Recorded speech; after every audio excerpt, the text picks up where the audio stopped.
Mga kapatid sa pananampalataya, mga kapatid sa mga nag-aaral ng lihim na karunungan, shoutout po sa inyong lahat. Pag-usapan po natin ngayon ang isa pang lihim na pangalan po ng ating Panginoong Diyos na mababasa nga po natin sa hayag na karunungan. At ito nga po ay ilalahad ko po ngayon, ilalagay ko po ito sa screen upang malaman po natin kung ano ba itong lihim na pangalan po ng ating Panginoong Diyos. Mababasa po natin sa Mateo 11:25. Ito po ang nakasulat. Nang panahon yaon ay sumagot si Jesus at sinabi, Ako'y nagpapasalamat sa iyo, O Ama, Panginoon ng langit at ng lupa, na iyong inilihim ang mga bagay na ito sa mga pantas at matatalino at ipinahayag mo sa mga sanggol. So yun po, may tinutukoy po dyan na ang karunungan po ng Panginoong Diyos ay inilihim nga po sa mga pantas sa mga marurunong. At ito nga po ang hula sa libro ni Propeta Isaias. Kaya't sila'y pinagsasalitaan ko sa mga talinghaga, sapagkat nagsisitingin ay hindi sila nangakakakita, at nangakikinig ay hindi sila nangakakarinig, ni hindi sila nangakakaunawa. Bagkus ito po ay inihayag po sa sanggol. At mayroon pa po tayong mababasa patungkol po dito sa pinapahayag ng kasulatan na ito.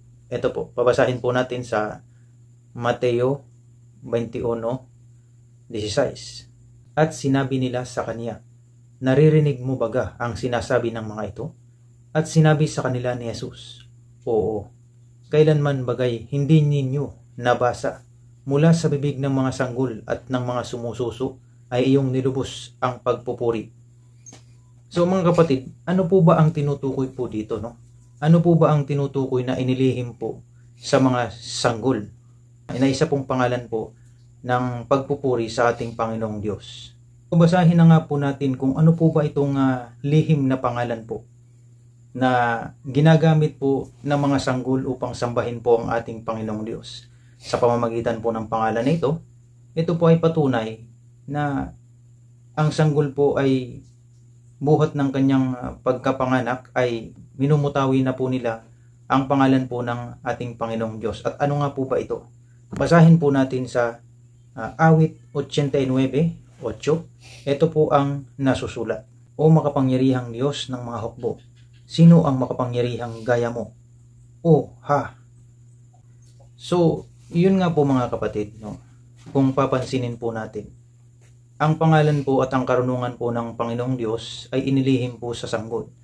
Buhat pa sa simula ng ipinanganak po ang sanggol, ang minumutawi po ng bibig nila ay salitang uha, na ang ibig sabihin, ito rin po ay pangalan po ng ating Panginoong Diyos, na kung papansinin nga po natin at susuriin nga po natin, lahat po ng ipinapanganak po dito sa buong mundo, kahit iba po ang kanilang mga lahi, kung ano man po ang kanilang lahi, isa lang po ang minumutawi ng kanilang bibig, at yun po ang salitang uha.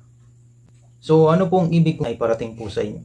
No? Kahit nga po ang mga sanggol ay sinasamba po nila ang Panginoong Diyos, ang makapangyarihang Diyos sa lahat. So tayo din po, nung magkaroon po tayo ng karunungan, abay, mas lalo na po na ating sambahin at purihin po ang pangalan ng Diyos na buhay. At yun lang po mga kapatid, at mapagpalang araw po sa inyong lahat. Yeshua HaMessiah, Yeshua HaMessiah, Yeshua HaMessiah.